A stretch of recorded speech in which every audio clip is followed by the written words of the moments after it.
Hello everyone, কেমন আছেন সবাই? আজকে আমি নিয়ে এসেছি একটি নতুন রান্নার ভ্লগ। আজকে আমি তৈরি করেছি শাপলার ঢ্যাপের খইয়ের মোয়া, আর তার সাথে আছে মুড়ির মোয়া নাড়ু। শাপলা থেকে ঢ্যাপ হয়েছিল, সেগুলো আমি তুলে এনে খই ভেজে এই যে মোয়া তৈরি করেছি। এই মোয়াগুলো খেতে কিন্তু খুবই দারুণ। ঢ্যাপের খইগুলো অনেক ছোট ছোট, দেখতে মনে হচ্ছে ছোট ছোট বল। এই যে এখানে দেখুন, আমি মুড়ি দিয়ে মোয়া বানিয়েছি। মুড়ির মোয়াগুলো আমি ছোট ছোট করে বানিয়েছি, খেতে কিন্তু খুবই দারুণ হয়েছে। তো বন্ধুরা, ভিডিওটি দেখতে দেখতে আপনাদের কাছে রিকোয়েস্ট রইল, যারা আমার চ্যানেলটিকে এখনও লাইক সাবস্ক্রাইব করেনি তারা অবশ্যই আমার চ্যানেলটিকে লাইক সাবস্ক্রাইব করবেন এবং ফেসবুক পেজটি ফলো করে দেবেন। এই যে এখানে আমি দু রকমের নাড়ু বানিয়েছি, একটা গুড়ের আর একটা চিনির।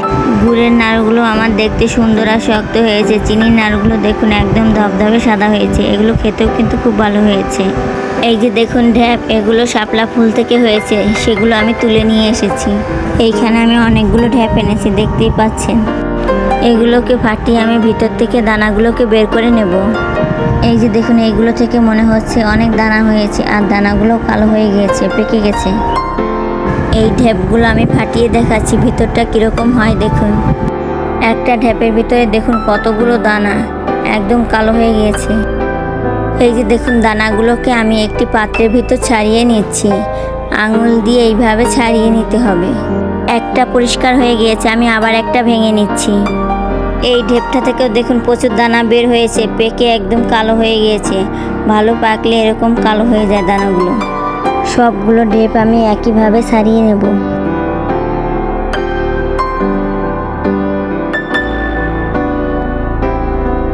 দেখুন, ঢেপ থেকে অনেকগুলো দানা ছাড়িয়েছি।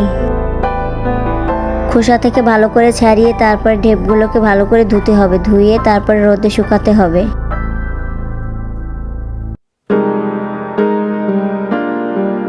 সবগুলো ঢেপ আমি ছাড়িয়ে ফেলেছি, এখন আমি এগুলোকে ধুয়ে নেব ভালো করে। জলের ভিতর দানাগুলোকে দিয়ে ভালো করে ধুতে হবে। হাত দিয়ে কষলে কষলে বারবার করে ধুতে হবে। এই যে দেখুন, ধোয়া প্রায় হয়ে গেছে। এখন আমি এগুলোকে তুলে রোদ্রে শুকাতে দেব। এই যে দেখুন, দানাগুলো রোদ্রে শুকানোর পর কেমন ঝরঝরে হয়ে গেছে। এখন আমি এগুলোকে বালিতে ভেজে খই বানিয়ে নেব। এই যে দেখুন, দানাগুলোকে বালিতে ভাজার পর সাদা ধবধবে খই হয়ে গেছে। দেখুন, খইগুলো দেখতে কতটা ছোট ছোট, একদম সাদা বলের মতো। এখন আমি খইগুলোকে ভালো করে চেলে নেব, যাতে বালি আর ময়লা আলাদা হয়ে যায়। এই যে দেখুন, চেলে নেওয়ার পর খইগুলো সুন্দর পরিষ্কার হয়ে গেছে। এই যে দেখুন, নিচে ময়লাগুলো পড়ে আছে, এগুলোকে আমি এখন ফেলে দেব।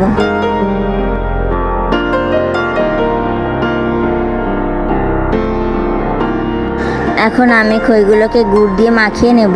এই যে দেখুন, এরকম একটা কাঠি নিতে হবে, সেটা দিয়ে খইগুলোকে ভালো করে মাখতে হবে। খইগুলো মাখানো হয়ে গেছে, এখন আমি হাতের ভিতরে নিয়ে মোয়া তৈরি করে নেব। প্রথমে আমি একটু হাতের ভিতর নিয়ে তারপর চেপে চেপে এইভাবে মোয়া করে নেব।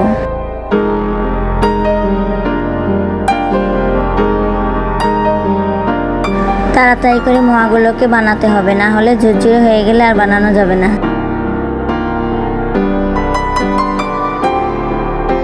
এই যে দেখুন, অনেকগুলো ঢ্যাপের মোয়া বানিয়ে ফেলেছি। অর্ধেকটা খয়ে আমি মোয়া বানিয়ে নিয়েছি, বাকি অর্ধেকটায় আমি এখন গুড় মাখিয়ে নিচ্ছি। একইভাবে আমি খইয়ের ভিতর গুড় মাখিয়ে হাতের ভিতর চেপে চেপে মোয়াগুলোকে বানিয়ে নেব।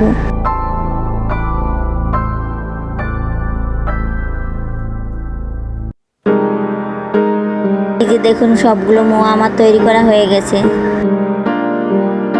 এই যে দেখুন, মোয়াগুলো শক্ত হয়েছে। গুড়টা ভালো পাকানো হলে পরে মোয়াগুলো সুন্দর হয়, না হলে মোয়াগুলো খসে যায়। ওই একই গুড় দিয়ে আমি দেখুন মুড়ির মোয়া তৈরি করে নিয়েছি। মোয়া বানানো হয়ে গেছে, এখন আমি নাড়ুগুলোকে বানিয়ে নেব। নারকেলে চিনি মাখিয়ে আমি কড়াইতে দিয়ে দিয়েছি। চিনির নাড়ুগুলো আমি আগে বানিয়ে নেব। বারবার করে আমি নেড়ে চেড়ে দেবো, যাতে নিচে পোড়া না লেগে যায়। আস্তে আস্তে জাল দিয়ে নারকেলটাকে নেড়ে চেড়ে নিতে হবে। আমি একটু দেখে নিচ্ছি যাতে নারকেলটা পাক এসেছে কিনা। নারকেলের পাক প্রায় হয়ে এসেছে, আমি আরও একটু জাল দিয়ে নামিয়ে নেব। এই যে দেখুন, নারকেলটা আমার একটু নরম নরম রয়েছে, তাই আমি আরও একটু জাল দিয়ে নেব। নাড়ুর পাকটা ভালো না হলে নাড়ুগুলো শক্ত হবে না আর সাদাও হবে না, খেতেও ভালো লাগবে না। এখন আমার নারকেলের পাকটা সুন্দর হয়ে এসেছে। এখন আমি নাড়ুগুলোকে বানিয়ে নেব। নারকেল একটু একটু করে হাতের তালুতে দিয়ে তারপর গোল গোল করে ঘুরিয়ে বল করে নিতে হবে। এই যে দেখুন, হাতের তালুতে ঘুরিয়ে ঘুরিয়ে সুন্দর নাড়ু হয়ে গেছে।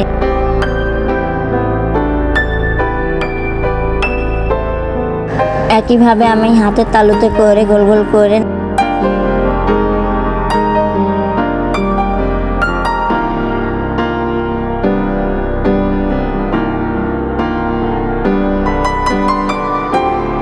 যে দেখুন, সবগুলো চিনি নাড়ু আমার বানানো হয়ে গেছে।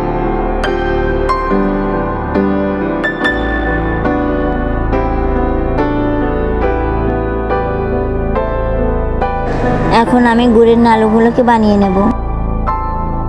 এই যে নারকেলের ভিতর গুড় দিয়ে আমি এখন গুড়ের নাড়ু বানিয়ে নিচ্ছি। একইভাবে আমি বারবার করে নেড়ে চেড়ে দেবো যাতে নিচে লেগে না যায়।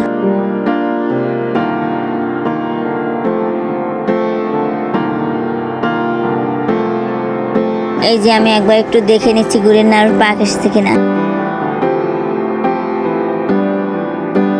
এই যে দেখুন, কিছুক্ষণ নাড়াচাড়ার পর দেখুন পাক হয়ে এসেছে। নারকেলের পাকটা সুন্দর হলে নাড়ুগুলো বানানো ভালো হয়।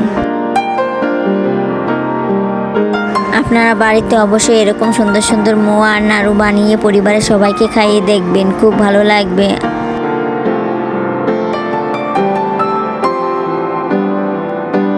নারকেলের পাক হয়ে এসেছে, এখন নাড়ুগুলোকে বানিয়ে নেব। একইভাবে আমি এই নাড়ুগুলোকেও পাকিয়ে নিচ্ছি।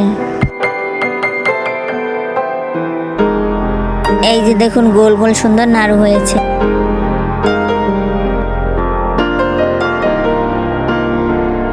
অনেকগুলো নাড়ু বানানো হয়ে গেছে।